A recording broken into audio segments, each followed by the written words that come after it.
Go yard. I got so much motherfucking design on right now. Break it down, bring it back, make it clap. I got 3 old thoughts, new block, where that thing. Bitches on my line, and you know.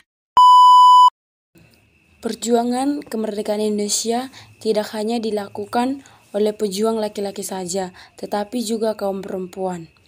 Beberapa tokoh perempuan yang ikut terlibat dalam pertempuran melawan penjajahan seperti Martha Christina dan masih banyak lainnya. Selain terjun dalam medan pertempuran sejak awal abad ke-20, banyak terbentuk berbagai organisasi perempuan. Latar belakang kemunculan organisasi perempuan didorong dengan adanya penerapan kebijakan politik etis oleh Belanda. Secara tidak langsung, penerapan kebijakan politik etis telah menyadarkan kaum perempuan Indonesia untuk ikut memperjuangkan kesejahteraan bangsa. Kaum perempuan ikut berjuang meraih kemerdekaan Indonesia dengan cara memajukan status perempuan pribumi di bidang sosial, politik, dan pendidikan.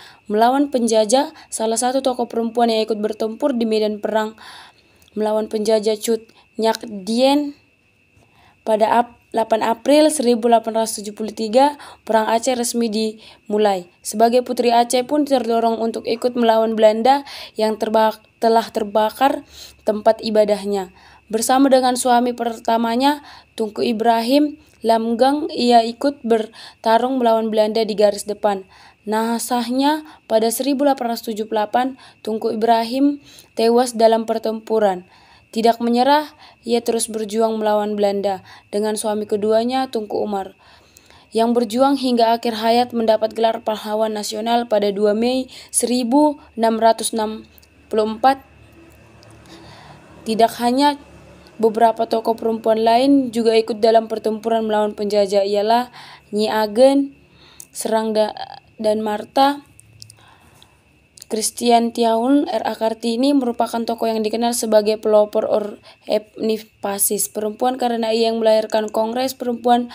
Lewat Kongres Perempuan, R.A. Kartini banyak menyampaikan tulis-tulisannya yang sangat menginspirasi dan berhasil mengorbankan semangat perjuangan para perempuan Indonesia. Semasa hidup, R.A. Kartini terus memperjuangkan kesetaraan perempuan. Kegigihannya pun membuahkan hasil, yaitu didirikan sekolah wanita oleh Yayasan Kartini di Semarang. Pada sebelum sekolah yang didirikan Yayasan Kartini pada 1904, untuk pertama kalinya berdiri sebuah sekolah khusus perempuan bernama Sakola Istri. Sakola Istri dibentuk oleh Raden Dewi Sartika yang banyak mengajarkan para perempuan cara merendah, memasak, menjahit, membaca, dan menulis.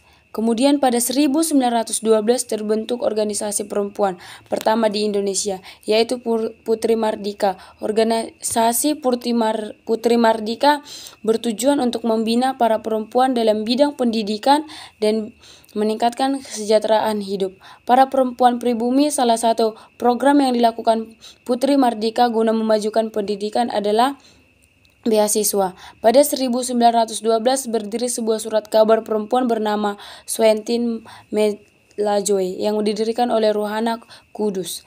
Tokoh perempuan yang memperjuangkan kemerdekaan berikut ini adalah beberapa tokoh perempuan Indonesia yang gigih memperjuangkan kemerdekaan Indonesia: R.A. Kartini, Dien Raden, Dewi Sartika, Nyi Ageng Serang, Ruhana Kudus, Martha